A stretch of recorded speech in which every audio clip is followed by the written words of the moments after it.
Hey, this is Brian Rowe with Mythic MTG Tech, and I just wanted to do a quick update on what's going on with Standard after M14, and I'm going to be taking a look here at the Standard deck list from the Star City Game Open Series. This is the first major tournament with Standard cards from M14.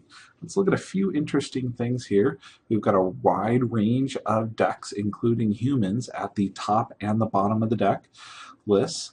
In humans, there's two things that are really interesting. We're seeing Mutavaults in both of these decks. We are also seeing some new cards, including the Necromancer. Necromancer's not showing up here, but let me go over. Necromancer has the ability to create a significantly large number of 2/2 zombies in an Aristocrats type deck.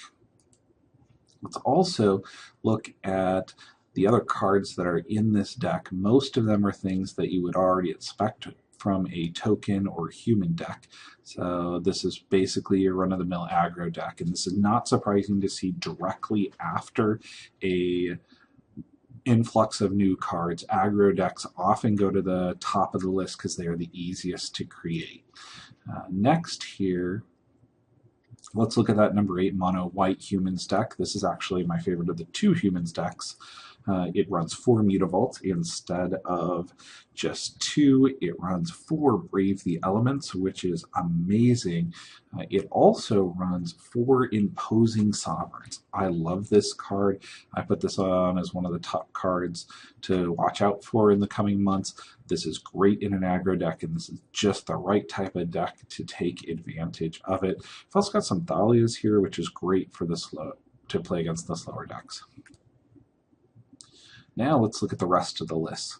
We've already seen Mutavaults, but what's really interesting here is main deck Scavenging Oozes, 3 in the number 2 spot here. Scavenging Ooze is going to make its presence felt on Standard and Modern. This guy is amazing. I love him, and he's already seeing play. Now, this deck also runs Bonfires, which I'm not that crazy about, but it's a very good metagame choice given the idea that aggro is going to be really, really large directly after a bunch of new cards get put into the environment.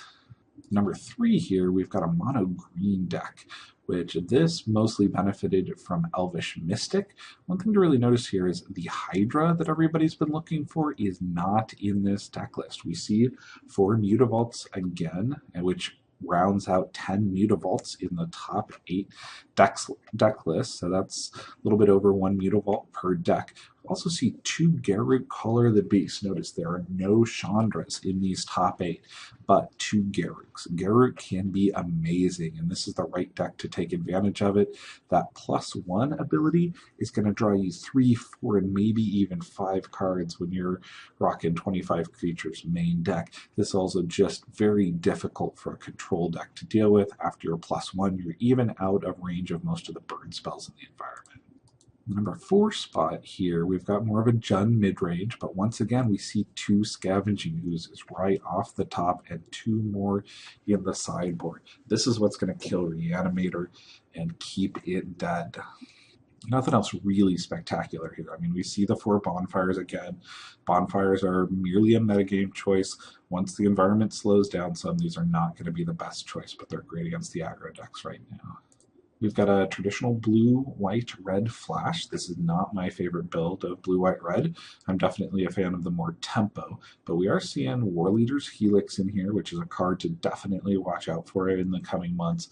Counterflux is another great card that's only going to get stronger when caverns rotate out also. Snapcasters, the loss of Snapcasters and the loss of Augur Bolus is going to hurt this deck a bit. So let's see a Turn and Burn here. Turn and Burn's a card I would definitely watch out for in the future.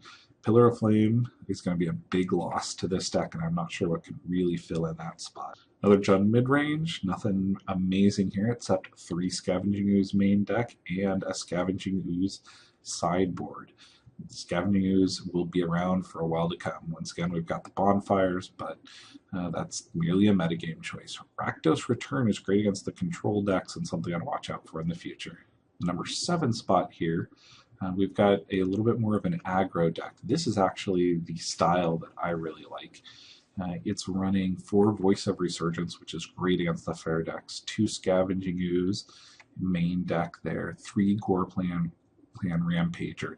This is much more of a mid-range deck. This is a wonderful deck to watch in the future. I also love that this deck is running 3 Domrays.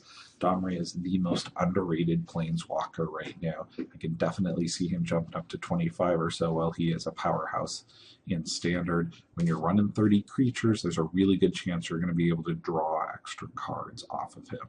In taking away points from this, I would definitely watch out for Scavenging Oozes in the future. We saw 15 Scavenging Oozes in the top 8. Scavenging Ooze was the most powerful card to come out of M14, and it's already making its presence seen in Standard. I can't wait to give it a try in Modern. We eat the pretty angel and the little souls.